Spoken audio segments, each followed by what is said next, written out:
Hello everyone, this is Crota giving you a shoutcast between Mouz, Mana, and SjoW here on Lost Temple. This will be a Terran versus Protoss matchup here on Lost Temple, and I'm really liking Terran versus Protoss recently just because I want to understand and try to dissect the balance at the highest level. A lot of players have been saying that Terran has a very strong advantage during the early portion of the game.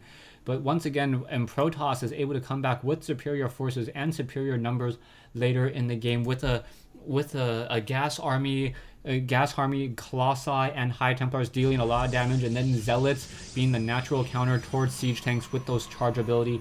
And I wanted to just see how exactly these particular games play out in the high level terms. So Mouz Mana currently setting up a pylon down here as this game gets underway. Now this will be a rather close spawning location for flying units. You can see that this is a very small gap between these two bases. So perhaps Void Rays or Banshees may be able to deal a lot of damage as well. However, I believe that Stalkers with a very fast movement speed are able to catch up to Banshees fairly easily. Now back over here, we now see the gateway being placed down by Mana, as we also have one probe now makes its way out across the map. We do have a barracks also being built as well, a little bit away from that ramp, so those range units can gather over here, and if any units try to run up this ramp, these Marines and Marauders will be able to deal damage on them. One probe now making their way out, scouting in the clockwise direction, however will not find SjoW for quite some time. Back in the base of SjoW opening up with that standard 13 refinery as well. Meanwhile, we have an assimilator being placed down by Mana, so Mana most likely going to go for a 16 pylon, followed by perhaps an 18 or 19 cybernetics core, depending on the timing of this gateway, and as we transfers 3 probes into that assimilator there. So cybernetics core should be coming in just a moment. There we go, going for the cybernetics core, deciding to slow down his probe production for a little bit. We now see another supply depot being built here as we have a barracks now training up more and more Marines, and it looks like that Marine will be able to pop out in time. 2 Marines will be able to pop out in time in order to deal with this probe. So now we have one scouting Marine making its way out across the map. Will it be able to find that one probe? No, it's not going to get within range. It's just going to simply pass them as this Marine now activates his Zelnaga watchtower, and it does not see this probe. However, a new Marine now going to come in, and this new Marine walking over there now going to steal some damage towards that probe. Probe now down to 16 hit points. Will it be able to escape the end of the Gauss rifle as that Marine tries to catch up? However, that probe is hovering a little bit off the ground, so that Marine is not able to catch up nearly as well, trying to get in front of it, and now that probe will try to just pull itself back. However, a new Marine coming in, and that Marine getting that final shot and that final kill. So one Marine does all the work while this guy racks up that kill count. So one Marine now activating this Zelnaga watchtower most likely. Gonna go ahead and activate that Zelnaga watchtower. Still has not done any scouting yet. We do see a robotics facility coming in from Mana, and Mana doing a great job just constantly spreading his tech. This is one of the things that Protoss players should do in high level play. By spreading up your tech, it makes it very difficult for scanner sweeps to reveal what exactly is happening inside a base. Currently, if you scanner sweep down here, you would see 2 gateways, but you don't know if it's going to be a robotics facility or if it's going to be a Stargate or perhaps even a 4-gate push. So that's always going to be a very difficult scenario to try to engage. We do see Infernal Pre-Igniter currently being researched as well, as now Mana is going into a 3-gate with that robotics facility. So 3-gate with the robotics facility, and now we also have the Cybernetics Core researching that warp gate ability, and now SjoW going into that classic 1-1-1 build. Hellion now being first Hellion is out and away. A second Hellion will be coming out momentarily as well. However, it will be some time before the Infernal Pre-Igniter research has been completed. The Hellion, with a very fast movement speed, 4.25, is able to outrun a Stalker. However, the Stalker will be able to get a couple quick shots onto that Hellion. Hellion only has 90 hit points, so it is fairly easily to get taken down. And now we see a Warp Prism coming into play. So I like this play by Mana. Mana will be able to drop in some units and then perhaps also warp in units as well. And as soon as he warps in units along this backside, they will be able to deal a lot of damage. We do see 1 sentry on this ramp, and will that sentry be able to deal enough damage? The Hellion just looks like it wants to see if there is any expansions and doesn't want to do anything else. We have one observer now out in the air watching sight into Mana's base. Mana currently has, what, a reactor here and now training up some siege tanks. So only going for 2 Hellions, a little bit curious by that positioning.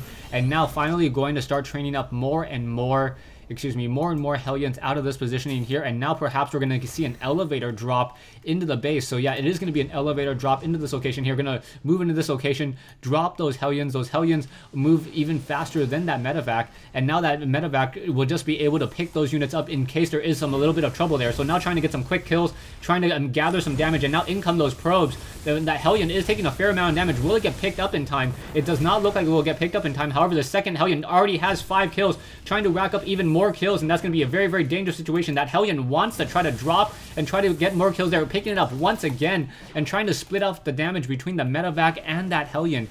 However, we now see a drop into the base over here. SCV is now coming off the mineral line. There are stalkers and quickly picking up all of those units as well. So also a Viking now in the air. The Viking could have dealt a lot of damage towards that warp prism as these units are now going to be dropped down. So we have this, the warp prism is considered a mechanical or an armored unit, so that warp prism would have taken a fair amount of damage by that one build. And now we see a warp prism setting up an expansion down here, and I think that's a brilliant move by Mana. Mana will be able to set up that expansion and pretty much get that expansion up and running for quite some time. It will be quite some time before SjoW even decides to scanner sweep or even try to move out one unit into that location. We now see stalkers trying to deal some damage towards that one medevac. Medevac now down to 54 hit points, unable to really do any healing as well. Army compositions, we can see that both sides sitting at about a 1200 mineral army. And yeah, both sides sitting on about a 1200 mineral army income wise. However, we see more damage has been dealt to SjoW down to 20 or 19 harvesters. So that is not a good sign indeed at all. Now we see more Hellions trying to make their way back. Also one sentry getting caught on the wrong side of the force field here, as we now have some stalkers trying to make out and trying to engage here. So those stalkers will be able to deal a lot of damage towards those units, picking it back up. And that warp prism moving fairly quickly, able to drop off units and all around the map very easily. SjoW still sitting inside his base. A lot of Marines, a lot of Marines, some Marauders, and some Hellions over here just trying to offer some protection as a Nexus being built over here on the bottom right hand corner. Also, with this pylon, Mana will be able to warp in and reinforcements in a hurry. We are also getting the robotics facility in place. So with that robotics facility, we should be getting some Colossi in just a second.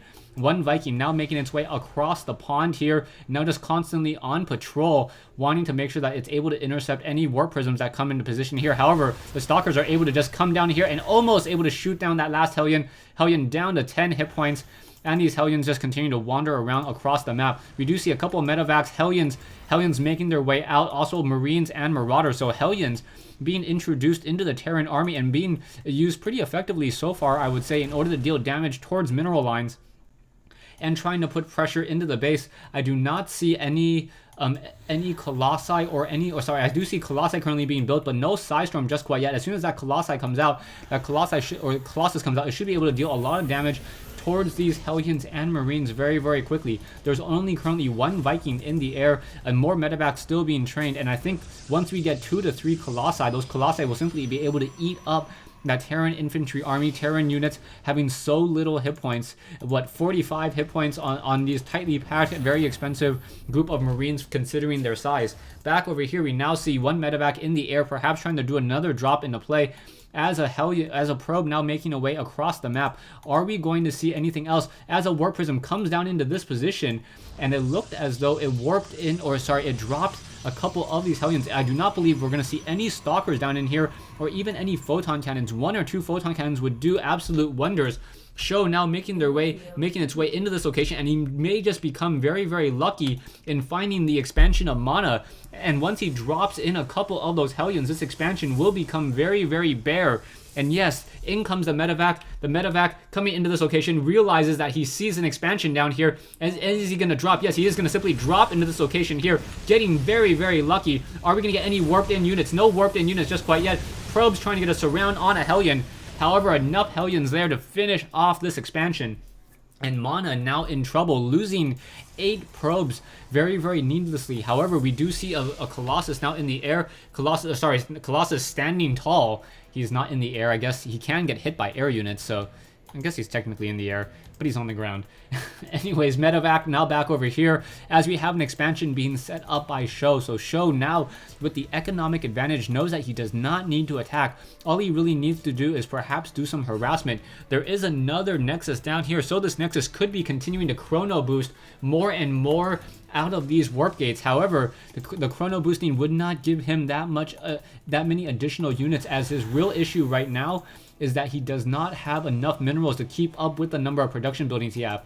Currently running off of 4 warp gates and 1 robotics facility, and with chrono boost and double the energy of chrono boost, now coming down over here. Stalker's now quickly coming into the position, able to get off a couple quick kills there. Will it be enough? Is it going to shoot down any of those units? Are those Hellions going to be able to get shot down? Oh, down goes the medevac, losing all of those units there. So nicely done. And now we have a lot of units on the ground. SjoW with only 1 Viking to show for it. So that's going to be very, very bad, as we now are going to get perhaps that 3rd Colossus if it's able to be chrono boosted in time and then come out and engage in play. So things are going to be looking very, very poorly if these units try to engage at this time. Siege tanks do have siege tech though.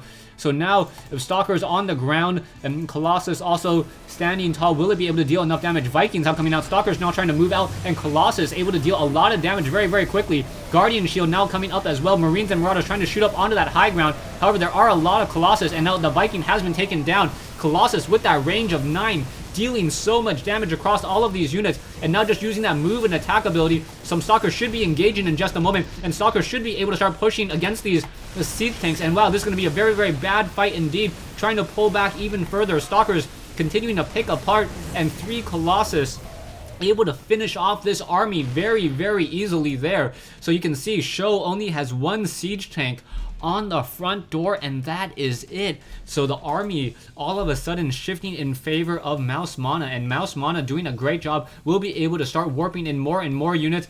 1 Zealot now going to lead the charge, taking a lot of that splash damage there, and now Stalker is able to finish off this, trying to get some more damage dealt once again, and that medevac, no, not shot down. However, we are going to get a Warp Prism drop into the main base, however, or perhaps into the production buildings, and that will be a very, very bad day indeed. All Mouse Mana needs to do right now is simply engage an attack move with these Stalkers and warp in additional units, and he should have this game. A lot of Zealots on the ground. Income-wise, we see 1460, however, for SjoW compared to Mouse Mana's 900. He has not yet to saturate this location. However, he is getting the necessary Vespene gas in order to produce a lot of high tier units. And now with so many Colossi currently being trained or in this army, this should be very, very strong indeed. Stalkers now trying to make their way over here. And now, oh, it looks as though it's going to be a very, very bad sight. Stalkers trying to fight. Will they be able to blink across this gap? It does not look like it. Only 1 Stalker here. Zealots now trying to warp into this location. Are they going to simply attack move with this army? Mouse Mana does have the stronger army currently in the main field, but will it be enough? No, there's a lot of Marauders and Marines as well. So those Stalkers perhaps want to try to get onto this cliff over here and then deal damage onto those units, and perhaps even take down this expansion here using that very, very long range. We now see some Colossi coming in. Will it be enough? Stalkers on the ground. This expansion has been protected. However, Mouse Mana very, very far behind in the economic game. We do see 1 Observer now in the air, able to gain sight on so much of this ground army, as these units now try to make their way out across the field. And Mouse Mana knows exactly what he's walking into if he does try to engage. There are some Vikings now on the ground as well. I do not know if Mouse Mana has enough Stalkers to deal with those Vikings, and those Sentries also have that Guardian Shield, so it will be able to reduce the damage dealt by those Vikings from 28 down to 24. Whenever hitting those shields, and then I believe down to 22 when hitting the actual armor of those Colossi. So 4 Colossus now standing tall. Will it be enough? No, one Warp Prism quickly getting taken down. That was a very, very bad showing indeed. Colossus trying to move and attack, trying to pull back here, but I think just because he lost that early Warp Prism was about 600 to 800 worth of minerals in his army, and Mouse Mana loses the game. So GG. That was more of a mistake by Mouse Mana, and walking straight into 4 Vikings. He did not see the Vikings in this position here, and that 1 Warp Prism was very, very low on hit points. Thanks for watching. Thanks for listening. I hope you guys enjoyed this 1v1 replay between Mouse Mana and SjoW here on Lost Temple.